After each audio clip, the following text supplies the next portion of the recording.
Please watch this video until the end to hear every detail of the story. Chapter 1. The Move. My name is Jonah Price. I write about crimes people forget. When the old brick house at the end of Wren Road went up for sale, I thought it would be the perfect place to finish my book. It had a sad history that fit neatly with what I do. A family had vanished decades earlier. The town liked to say the house was cursed, but curses do not pay rent. I needed quiet, a place with pages and time. The house was empty and cold. The previous owners had left quickly, leaving dust, a few toys, and a stack of old boxes in the attic. Among the boxes, I found a rusted projector and a dozen film reels. They were marked only with dates and a small, hand-drawn symbol, a pale oval with 2 dots. I took them down to the dining room and set the projector up on the floor. I had no small hope that the films might contain something, a family memory, a town anniversary, the sort of detail that would anchor a true story. Chapter 2. The First Reel. The first reel looked harmless.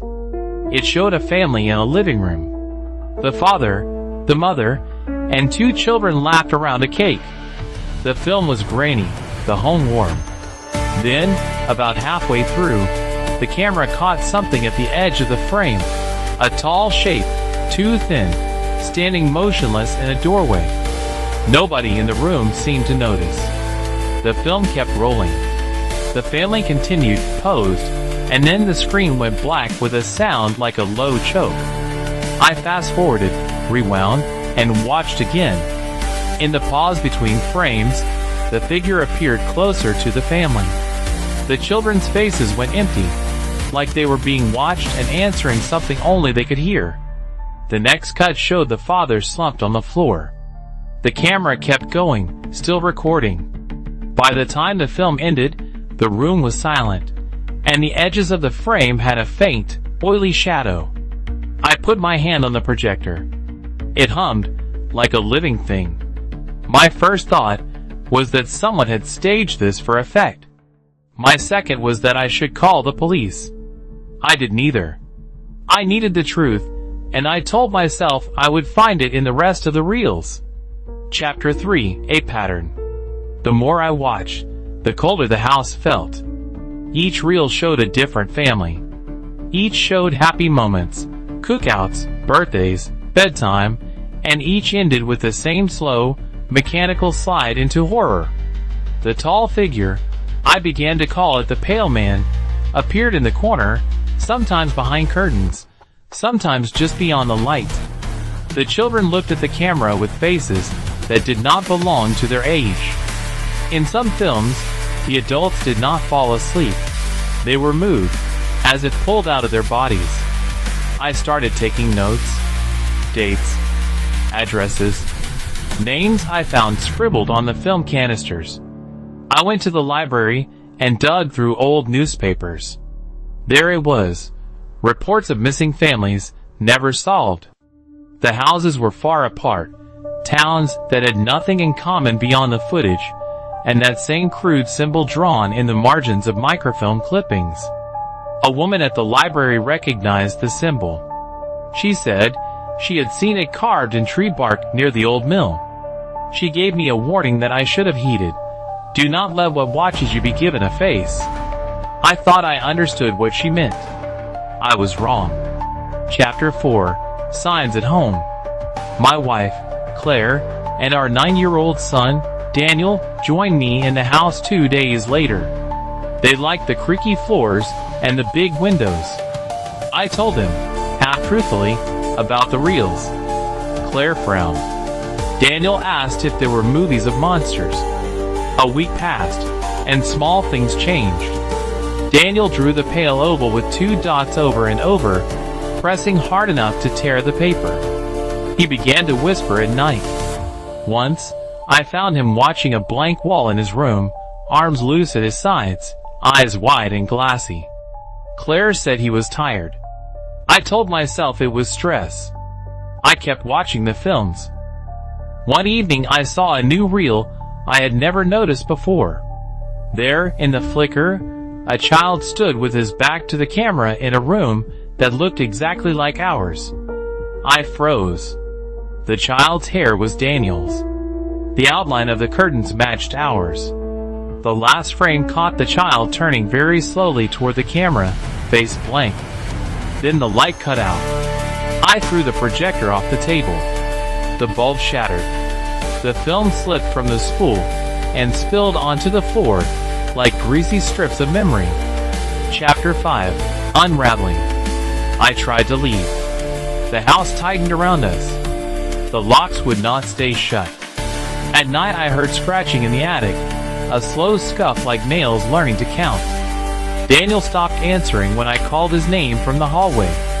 Claire began to find things rearranged. Toys lined up facing the wall. The TV left on static. I convinced myself I could break the pattern. I would destroy the evidence. I burned every reel I could find in the backyard fire pit. The flames licked at the celluloid, sending up a smell like old books and something sweeter. In the ash, I thought I saw the oval symbol, hot and kicking. The next morning, a new reel lay on the kitchen counter. Its date was tomorrow's. I watched that reel too, hands shaking.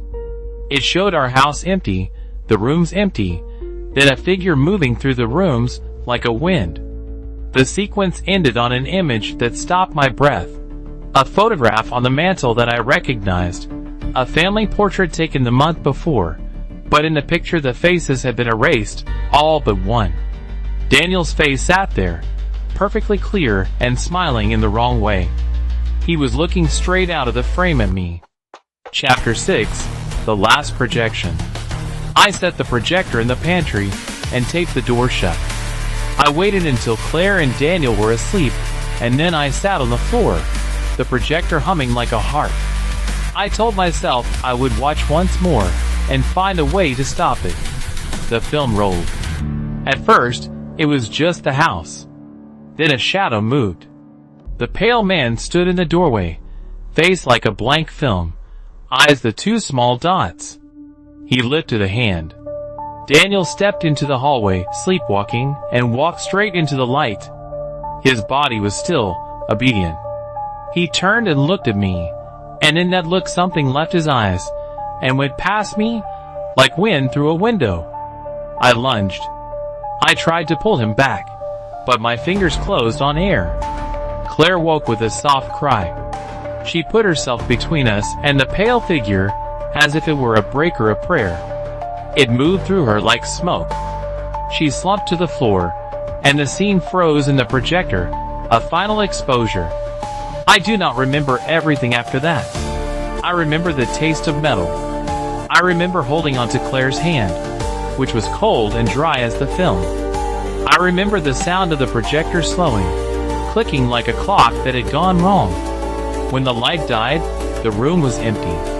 The photograph on the mantel had been restored, all faces clear.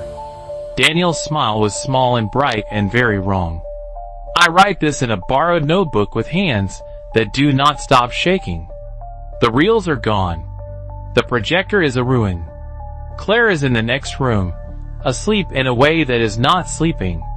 Daniel draws the oval on the closet door and sleeps in the same pose every night. If you watch the films, they will watch you back. They do not need your eyes open. They ask only that you look long enough to give them a face. They will take one name, then another, until the house is full of people with empty faces, sitting very still, waiting for the light. If you like this tale, please subscribe to the channel, activate notifications, give the video a like, leave a comment, and share the video with friends who enjoy dark stories.